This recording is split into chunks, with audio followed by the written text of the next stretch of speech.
This is Growthaholics.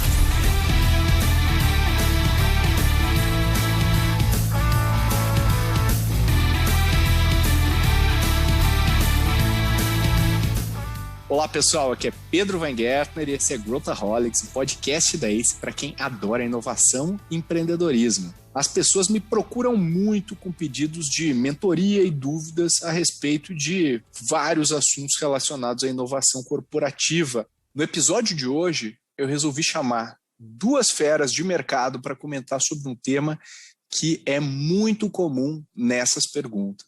Como criar e para que serve um hub de inovação? Eu conversei com dois especialistas no assunto, o Istvan Camargo, que é head do Sky Hub, do laboratório Sabin, e também o João Henrique, que é o head de inovação e novos negócios do Turbo, que é o hub de inovação da Ipiranga. Para complementar essa visão que eles trouxeram, eu também bati um papo com o Túlio Henrique e a Nathalie Antonioli, da nossa consultoria ACE Cortex. Então, vem comigo.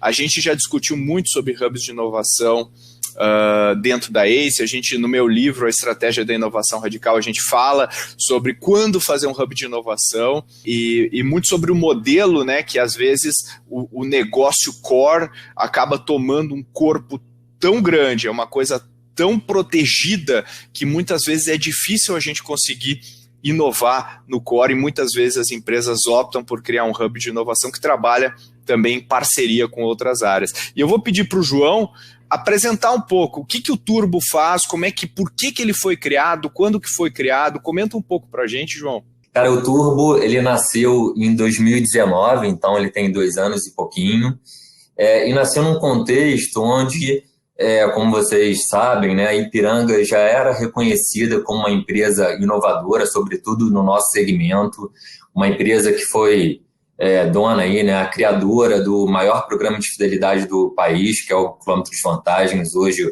o Abastece Aí, a maior rede de conveniência, né, do Brasil, que é a MPM, serviço a outra franquia, né, de serviços automotivos, que é o Jet Oil. Então, por que? Muita gente nos pergunta por que ainda criar um hub de inovação, né?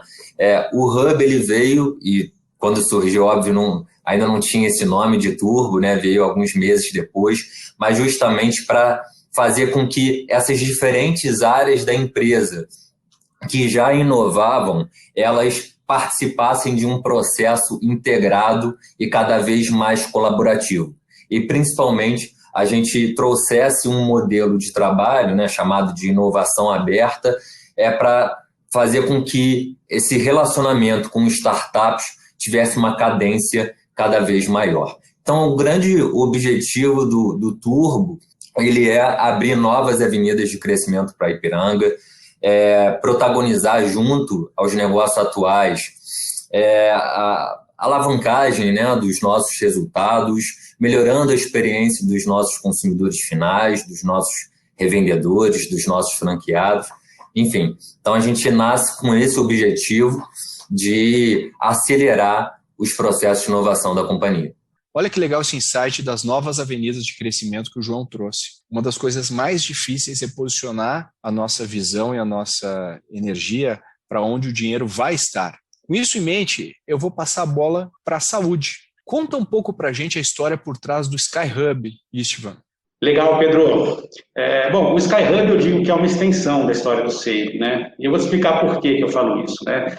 A gente surgiu enfrentando o status quo, né? Então, o Sabin é uma empresa que foi fundada por 2 mulheres não médicas num mercado dominado por homens e médicos.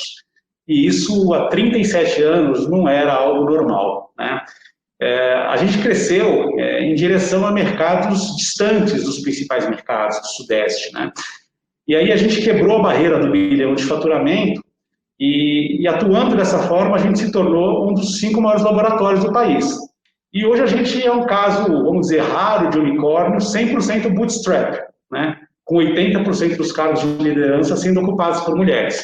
No Sky Hub a gente conecta o ecossistema de inovação em saúde com essa energia empreendedora e com a nossa missão viva, que não é um quadro na parede, que é servir, né? Então, eu digo que essa é a proposta de valor única do SkyHub, além daquelas tipicamente oferecidas por um hub de inovação. Olha que interessante que o João e o Istvan trouxeram aspectos bem diferentes para uma mesma pergunta, mostrando que não tem necessariamente uma regra. Comenta com a gente, você que surfa aí por vários cenários, vários contextos, tem muitas empresas que falam, né, que eu tenho uma área de inovação, né, eu tenho uma área que cuida da inovação, e outras empresas falam que eu tenho um hub de inovação. Qual que, na sua visão, é a diferença entre esses dois? Como é que a gente encara os dois? Depois queria ouvir o João também, por que vocês decidiram separar, né? E daí a gente começa a entrar um pouco nos desafios que as corporações têm e por que a gente tem que, de alguma maneira, hackear aí a estrutura organizacional, né? Então, vamos começar, Nath, o que você acha sobre isso? Eu entendo que as empresas, elas normalmente, quando elas querem olhar para a inovação, elas começam, né, montando uma área de inovação, criando um time que vai olhar para as iniciativas de inovação, né? Que a gente tem aí diversos tipos de iniciativa.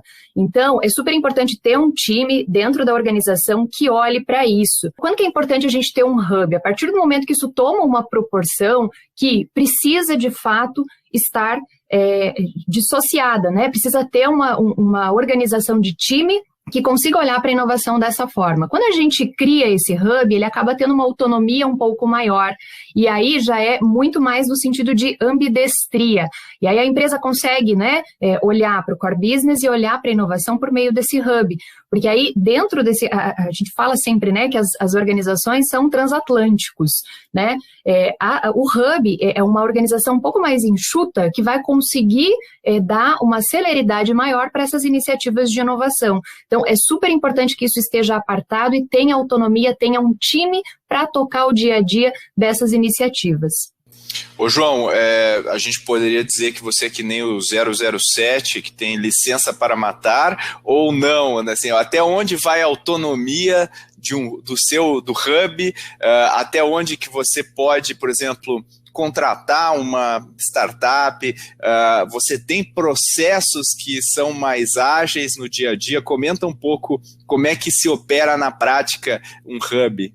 Sim, nós temos os famosos fast tracks, né, com o nosso jurídico, com a nossa área de suprimentos, mas a gente não faz de uma maneira descolada, né? Como eu falei, o nosso principal objetivo aqui no Turbo é alavancar, acelerar as nossas BUs, as nossas unidades de negócio. Então, a gente faz isso junto com as áreas. E essa é a principal diferença que eu vejo entre uma área de inovação e um hub de inovação, pelo menos dentro da nossa realidade aqui da Ipiranga, né? A Ipiranga ela já tinha algumas áreas que fomentavam inovação. Eu mesmo era responsável por uma delas, né, numa coordenadoria de novos negócios de varejo, especificamente, né, olhando para o mercado B2C, mas também existiam, como existem até hoje, áreas que fomentavam inovação, que faziam inovação na prática. Né? Então, os negócios eles são responsáveis por inovar e o objetivo do hub não é centralizar a inovação e sim democratizar a inovação, fazer com que esses processos e essas áreas continuem existindo, quer dizer, elas não entrem numa zona de conforto do tipo, agora que existe uma área de inovação, lá estão os caras, né, para fazerem isso por mim. Não, o que a gente quer é justamente fazer com que essas áreas continuem inovando, mas o Hub ele tem essa missão de fazer conexões internas. Então, Pedro, é muito comum, e a gente acha o maior barato quando isso acontece, quando a gente conecta uma startup a uma determinada área, daqui a pouco a gente percebe que essa mesma startup pode resolver um problema para uma outra área. E aí a gente faz essa conexão e todo mundo se beneficia disso. O Túlio traz uma visão prática. Ele hoje está nas trincheiras desenvolvendo projetos de inovação na área da saúde, como empreendedor, aqui dentro da Scortex. Ele conta para a gente algumas dores de quem está inovando no setor da saúde. Na minha experiência, eu pude vivenciar que a grande das maiores dificuldades dessas corporações são, por exemplo, começar pequeno, né, criar esse ambiente favorável a testes, colocar o cliente no centro das decisões, ter uma segurança psicológica, né, que é saber que errar é um ótimo caminho, né, Pedro? Pois é ele que gera aprendizados, melhoria, crescimento e ter a inovação como prioridade dentro da companhia, né? Eu concordo contigo. Eu acho que esse é um desafio que a gente enfrenta em praticamente todas as corporações, mas em saúde, talvez a gente tenha alguns preconceitos meio arraigados, né, no DNA dos profissionais do meio. Existem vários negócios operando em setores bastante regulados. No caso do SkyHub, a inovação em saúde ainda precisa lidar com um desafio extra, que é a conexão e adaptação aos órgãos reguladores do setor. O Istvan falou um pouquinho sobre essa relação e o que existe de mais avançado na questão da regulamentação versus inovação. Esse é um desafio constante, né? A gente tem acompanhado o que acontece também nos Estados Unidos, que a gente pode falar assim que, juntamente com China e Israel, são os principais mercados, pontas de lança, né, em termos de inovação na saúde. Eles também têm muitos desafios na questão de regulamentação lá. Para as pessoas que regulamentam saúde, tudo é muito novo, né? Então, o que eu tenho acompanhado lá, e aqui no Brasil também, é a aproximação, né, dessas entidades com os ecossistemas de inovação. Então, lá no FDA, você já tem hubs de inovação, onde os reguladores trocam ideias, conhecimentos com empreendedores, para que eles também tenham capacidade, vamos dizer assim, de desenhar regulamentação, e isso vem acontecendo, né? Então, por exemplo, recentemente eles criaram, não tão recentemente, uma classe nova, né, que não é nem software nem hardware, né, eles batizaram de Software as Medical Devices, né, então isso já é fruto dessa interação, né. Aqui no Brasil eu sei que existe uma iniciativa da Anvisa nesse sentido, da ANS eu não sei, então eu acho que as coisas vão acontecer com o tempo. Obviamente que, em geral, você sabe disso melhor que eu, as mudanças acontecem antes do que as regulamentações, né? Voltando agora ao tema do Hub de Inovação, eu queria perguntar para o João sobre as dificuldades que ele vê na relação entre o Hub e as outras áreas da Ipiranga, além do ecossistema de inovação em geral. Porque, de fato, essa ambidestria ela é um desafio das áreas, né? A gente fala muito do dilema da inovação. De fato, as áreas têm esse desafio de, gerir o que já existe, que é super necessário, né? As grandes corporações, eu brinco que qual é a startup que não gostaria de desenvolver novos negócios, mas já tendo todo um legado de empresas grandes, né? Como nós, empresas grandes, temos, mas e aí o Hub de Inovação faz sim esse papel provocativo. A gente costuma falar que aqui na Ipiranga a gente trabalha num modelo puxado e empurrado, o modelo puxado seria realmente trabalhando junto com as áreas, entendendo quais são os desafios estratégicos dessas unidades de negócio, aqueles que realmente sensibilizam os indicadores globais da empresa.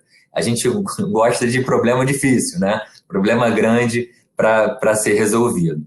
Mas a gente também entende, eu acho que é muito de fazer esse processo empurrado, um processo mais provocativo, né? Nós, como Hub, temos muita interface através de vocês, de outros parceiros, com esse ecossistema de inovação aberto, e muitas vezes nós identificamos, olha, existe aqui um modo de resolver um problema que você já resolve, que em princípio parece estar tudo bem, mas deixa eu só te falar que tem algo novo surgindo, né? Alguma coisa aí que pode fazer diferença, melhorar ainda mais aquilo que já está tudo bem, ou até mesmo oferecer algum tipo de ameaça, algum tipo de... E aí a gente faz esse trabalho junto com as áreas de provocar. Né? Então tem sempre esse modelo puxado de partir do problema que a área quer resolver, daquele desafio estratégico, mas também sim, claro, aquela provocação do novo. Complementando o João, né, eu acho que é super importante justamente esse ponto, né? O Hub de Inovação, ele tem esse papel de olhar para as áreas de negócio e ajudar, às vezes, essas áreas a enxergarem onde elas conseguem inovar, onde a gente pode trazer um parceiro que possa potencializar algum processo dentro dessa área, né? Então, eu acho que esse papel é super importante. Essa conexão, ela precisa acontecer. E o papel das pessoas do Hub, do time do Hub, é sempre olhar para isso e promover, incentivar que esse tipo de conexão aconteça de fato. Olha só, que legal. 2 pontos muito interessantes: resolver problemas e fomentar conexões. Agora, isso, como é que você vê, indo para a questão da relação entre as empresas e esse ecossistema de startup? A gente já sabe, em todos os setores, como são bichos diferentes esses dois, né, públicos. E é legal você comentar, porque não só a abertura para trabalhar com startups, mas também abertura para trabalhar com outros players do setor é um dos skills, né, importantes. Aí no meu livro, A Estratégia da Inovação Radical, eu coloco como um dos princípios importantes é trabalhar com parceiros, né? E fala um pouquinho da tua visão sobre isso e também os desafios que a gente tem para trabalhar com esse público, você estando numa organização que não só fala sobre o assunto, mas coloca também o seu dinheiro, o seu investimento, o seu recurso neste mercado. O que você acha? Eu acho que talvez, mais do que em qualquer vertical, essa aproximação seja necessária. E por que eu estou falando isso? Tanto pela questão da validação, né, que é crucial na saúde, que você faça uma validação daquela solução, porque uma vez que você não tenha ainda uma regulamentação ou uma agência regulamentadora chancelando soluções digitais, isso, de certa forma, Pedro, eu vejo assim, acaba ficando um pouco por conta das próprias empresas. Então, quando uma startup vem te apresentar uma solução que já foi validada por uma grande empresa de saúde, você olha com outros olhos, tá? Então, esse é um ponto importante. O segundo ponto é que hoje a gente fala de inovação, a gente acaba falando de inteligência artificial, a gente acaba falando de dados, e na saúde os dados não estão na nuvem, né, como em outras verticais. Os dados estão dentro das empresas de saúde. Então, assim, se aquela startup quer criar uma solução, por exemplo, de inteligência artificial aplicada em imagem, ela vai ter que se aproximar de uma empresa de saúde, não há outra forma. Muita gente fala que saúde é a nova fintech, né? Eu falo, putz, levanta o capô que você vai ver que não, né? O setor financeiro do Brasil é um dos mais eficientes do mundo, né? Saúde tem muito para avançar ainda nesse sentido. Além dessa questão de você validar e de você compartilhar dados, eventualmente com um dataset, né, com uma solução que está sendo criada, eu noto muito, Pedro, que os empreendedores, principalmente os que estão num estágio mais inicial, eles não sabem se relacionar com uma empresa grande, porque eles nunca trabalharam dentro de uma empresa grande, nunca prestaram serviço para uma empresa grande. E você saber navegar numa empresa grande é algo que você só aprende do lado de dentro, tá certo? Esse é mais um ganho que eu vejo para as startups, e também tem vários ganhos, né, para a gente, obviamente, mas em estar se relacionando com uma empresa grande ao longo do tempo. Eu acho que elas saem um pouco mais, vamos dizer assim, com jogo de cintura para lidar com outras empresas de saúde também, outras grandes empresas de saúde. Eu vou finalizar esse episódio repleto de participações especiais, pedindo para vocês darem algumas dicas para quem está dentro de um hub de inovação ou quem quer mergulhar nesse mundo, quem quer iniciar essa jornada. Quais são os principais insights, na sua opinião, Túlio? Primeiro, né, igual a gente vem comentando bastante, olhar bastante essa jornada, as dores, e novos modelos, novos canais, novas formas de se relacionar com o cliente e toda essa gama de tecnologia e possibilidades que a gente tem aí no futuro de estar em um mercado em plena disrupção, com bastante necessidade de disrupção, né, como a gente vê principalmente aqui no Brasil. É a tal história, né? Não se mexe em time que está ganhando. Infelizmente, ainda tem muita empresa que pensa dessa maneira. Se eu hoje tenho um faturamento relevante, por que eu vou mexer no meu modelo de negócio? Por que eu vou pensar em novos negócios? Mas eu acho que, assim, empresas que estejam minimamente antenadas ao que está acontecendo no mundo, a quanto os negócios estão dinâmicos hoje, o quanto as coisas estão mudando, quanto essa digitalização, né, está trazendo novos olhares, elas precisam pensar, sim, olhar para o negócio delas hoje, entender, obviamente, que precisam continuar tocando esse negócio no dia a dia, é o core business, mas, poxa, onde é que vai estar a minha próxima aposta? Onde é que vai estar esse disco? Né? Qual que é o futuro da organização? Então, isso é super importante para que as empresas consigam, desde já, tomar iniciativas que vão garantir o futuro. É super importante esse pensamento, esse olhar, porque se as empresas deixarem para mais para frente tomar alguma medida em relação a isso, pode ser tarde demais. Então, é extremamente importante ter esse olhar para o futuro. O que é que eu faço hoje e que pode eventualmente vir a ser desnecessário lá na frente? E como eu me preparo, me organizo para olhar para esse futuro? Boas dicas do Túlio e da Nath. E agora eu queria ouvir de vocês, que estão aí na ponta, liderando hubs de inovação em setores bastante diferentes, mas, de maneira geral, que dicas que a gente pode dar para quem está interessado em criar ou entender um pouquinho mais sobre como atua um hub de inovação? Vamos começar aí pelo Istvan. Pedro, para as corporações, né? E aí quando eu falo para as corporações, eu estou falando para as pessoas das corporações, né? Eu acho que seria muito útil que elas passassem, pelo menos, o ideal seria alguns meses, mas pelo menos uma semana trabalhando dentro de uma startup, tá? Porque realmente é uma realidade muito diferente. A gente tende a achar que não, o cara está trabalhando, tanto faz, né? Trabalho é trabalho, não é. É a mesma diferença entre jogar beisebol e golfe. Você tem um taco, uma bola e só. Dali em diante é outro ritmo, dali em diante você trabalha de outra maneira. E você, João, que dica você tem para quem está nos ouvindo? É muito importante entender por que esse hub de inovação, essa área de inovação, ela está surgindo. Que questão ou gap ela está cobrindo? Não porque é moda, né? Eu vejo realmente muitas pessoas que me procuram para fazer bem, dizem, olha, eu tenho uma ideia aqui de criar um hub de inovação, criar uma área de inovação, mas eu sinto muitas vezes que não está clara, não está claro na cabeça das pessoas o porquê do surgimento desse hub, dessa área de inovação. Então, o primeiro passo é isso, é entender o porquê, que gap está endereçando ou porque existe uma necessidade de, enfim, ganhar uma nova atração, se fazer novos negócios ou desenvolver novas soluções de uma forma diferente da que já se faz hoje nessas empresas.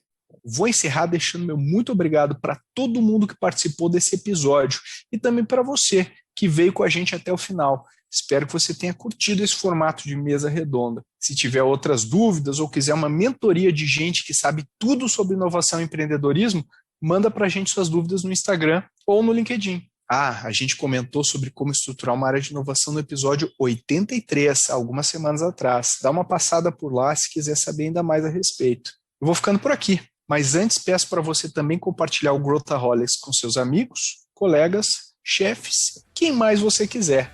Até a semana que vem.